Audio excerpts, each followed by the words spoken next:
Assalamualaikum warahmatullahi wabarakatuh. Shalom, salam sejahtera, namo buddhaya untuk kita semua. Perkenalkan, nama saya Anastasia Harza Esadia Aulia dengan NPM 22060745003, salah satu mahasiswa yang mengambil mata kuliah Hak Asasi Manusia dan Demokrasi di Rusia. Untuk UAS kali ini saya akan menjelaskan UAS sesuai dengan instruksi yang diberikan oleh Pak Arsyal. Untuk demokrasi sendiri, demokrasi itu dijelaskan antar hubungan demokrasi dan institusi pemilihan. Di sini saya menggunakan buku dari Katz, di mana ia bilang kalau demokrasi adalah kedaulatan rakyat, liberalisme, perkembangan pribadi dan komunitas. Dan di buku ini juga menyoroti tentang pemilihan dan pentingnya demokrasi sebagai nilai-nilai dan bentuk keberlanjutan negara. Katz menyoroti tentang pentingnya pemilihan dan mewujudkan nilai-nilai demokrasi tersebut. Meskipun tetap ada konflik, dia tidak hanya memberikan cerita yang mendayu-dayu, tapi realitas terhadap demokrasi. Kemudian untuk argumen persetujuan lembaga think tank Barat dalam mengonstruksi narasi dan demokrasi, saya setuju bahwa ini adalah bentuk pelanggaran political equality karena yang pertama, Barat sendiri menjadi pengaruh eksternal yang tidak diinginkan karena keterlibatan mereka hanya sebagai bentuk upaya untuk memengaruhi kebijakan dan opini publik yang ada di Rusia. Dan intervensi ini merusak kebebasan bernegara karena Rusia seharusnya memiliki keputusan dan perjalanan demokrasi mereka sendiri tanpa perlu ada campur tangan dari Barat. Dilanjut oleh political equality and participation. Political equality and participation sendiri adalah untuk kesetaraan politik, mengacu tentang hak dan kesempatan yang sama bagi setiap individu untuk berpartisipasi dalam proses politik atau pemilihan yang ada di negaranya. Hal ini mencakup gagasan bahwa semua warga negara memiliki suara dan pengaruh yang sama satu sama lain. Dan partisipasi politik sendiri melibatkan banyak cara di mana warga terlibat dalam setiap kegiatan politik, seperti memberikan suara, menghadiri pertemuan politik, menjadi anggota partai politik, dan bentuk-bentuk keterlibatan warga sipil lainnya. Nah, untuk Western intervention on Russian political election sendiri, ini terjadi sebagai tanggapan bahwa Western menduga bahwa Rusia memiliki pelanggaran terhadap prinsip demokrasi dan pemilihan di negaranya sendiri.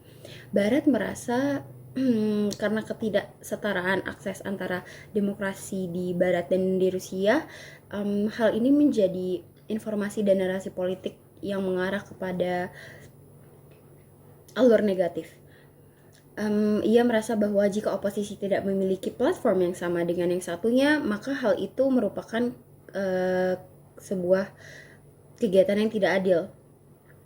Sebagai tanggapan, sebenarnya Barat itu merasa bahwa nilai-nilai demokrasi mereka itu menjadi lebih baik, memang merasa lebih baik, dan komitmen untuk dan menjadi bagian untuk mencoba mendukung kebebasan berpolitik di tingkat internasional. Karena Barat juga merasa kalau kebebasan politik di Rusia terancam, maka kebebasan politik di luar, di secara global atau internasional juga terancam. Lalu ada Ukraine-Russian War in the Eye of Western as a matter of intervention. Tapi hal ini sendiri menjadi sebuah propaganda karena ada salah satu faktor yang mendukung dan mengharuskan Barat untuk ikut andil terhadap perang ini, karena Zelensky sendiri, presiden dari Ukraine, ia sendiri yang mengajukan permohonan kepada Barat untuk melakukan campur tangan dalam rangka mencapai perdamaian antara Rusia dan Ukraina, yaitu negaranya. Percaya atau tidak, Zelensky ingin Barat untuk membantu mereka mencapai kesepakatan perdamaian yang membawa untung kepada Ukraina. Dan Zelensky sendiri memang mengharapkan campur tangan Barat supaya membantu posisi negara Ukraina untuk melepaskan dirinya dari jeratan Rusia, dan jatuhnya seperti play victim supaya Rusia mematuhi hukum internasional dan menghormati kedaulatan negaranya sendiri. Lalu terlepas dari itu semua, bagaimana kondisi politik di Rusia? Actual political equality in Russia sendiri, menurut laporan dari The Economist Intelligence Unit Democracy Index, perbandingannya tahun 2021 dan 2023. Oh ya, dan ada 3 kategori untuk Economist Intelligence Unit Demokrasi itu. Ada proses penilaian itu ada dari proses pemilu dan pluralisme, kebebasan dari sipil, serta partisipasi politik. Dan sebenarnya terjadi penurunan dari tahun 2021 ke tahun 2023. Di tahun 2021 sendiri skornya mencapai 3,24. Sedangkan pada tahun 2023 yang terjadi kemarin, indeks demokrasinya turun menjadi 2,22. Berikut adalah daftar referensi yang saya gunakan untuk ujian akhir semester HAM dan Demokrasi di Rusia.